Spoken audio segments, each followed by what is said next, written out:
ദക്ഷിണകാശി എന്നറിയപ്പെടുന്ന കൊട്ടിയൂർ ക്ഷേത്രം സ്ഥിതി ചെയ്യുന്ന കൊട്ടിയൂർ പഞ്ചായത്തിൽ തെരഞ്ഞെടുപ്പ് ഗോദയിലിറങ്ങി അമ്മയും മകനും.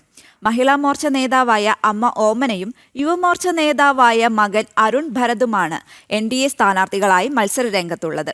മലയോര മേഖലയിൽ ഇത്തവണ മാറ്റമുണ്ടാക്കുക എന്ന ലക്ഷ്യത്തോടെയാണ് ഇരുവരും തെരഞ്ഞെടുപ്പിന് ഇറങ്ങിയിരിക്കുന്നത്. തദ്ദേശ തെരഞ്ഞെടുപ്പിൽ കൊട്ടിയൂർ പഞ്ചായത്തിൽ ഒരു കൈ നോക്കാനാണ് അമ്മയും മകനും കളത്തിലിറങ്ങിയിരിക്കുന്നത്. പാമ്പറപ്പാൻ അമ്പലക്കുന്നിലെ ആനക്കാമ്പുറത്ത് ഓമന ഭരതനും മകൻ അരുൺ ഭരത്തുമാണ് NDAക്കായി മത്സരിക്കുന്നത്. ദക്ഷിണകാശി എന്നറിയപ്പെടുന്ന കൊട്ടിയൂർ ക്ഷേത്രം നിൽക്കുന്ന വാർഡിലെ സ്ഥാനാർത്ഥിയാണ് ഓമന. 10ാം വാർഡായ നീണ്ടുനോക്കിയിലാണ് അരുൺ ജനവിധി തേടുന്നത്. യുവമോർച്ച സംസ്ഥാന സമിതി അംഗമായ അരുണിനിത് കന്നി അംഗമാണ്. ഞാൻ ആദ്യമായിട്ടാണ് ഈ മത്സരരംഗത്തേക്ക് ഇറങ്ങുന്നത്. അമ്മ ഇത് 4ാമത്തെ തവണയാണ് ജനവിധി നേടുന്നത് BJPന്റെ സ്ഥാനാർത്ഥിയായിട്ട്. 10ാം വാർഡിൽ ഏറെ പ്രതീക്ഷയോടെയാണ് ഞങ്ങളിപ്പോൾ സമ്പർക്കം ചെയ്തുകൊണ്ടിരിക്കുന്നത്.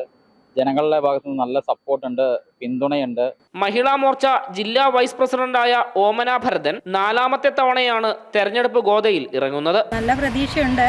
ജനങ്ങളാണ് തീരുമാനിക്കുന്നത്. ജനങ്ങളുമായിട്ട് എനിക്ക് നല്ല സുപരിചിതയാണ്.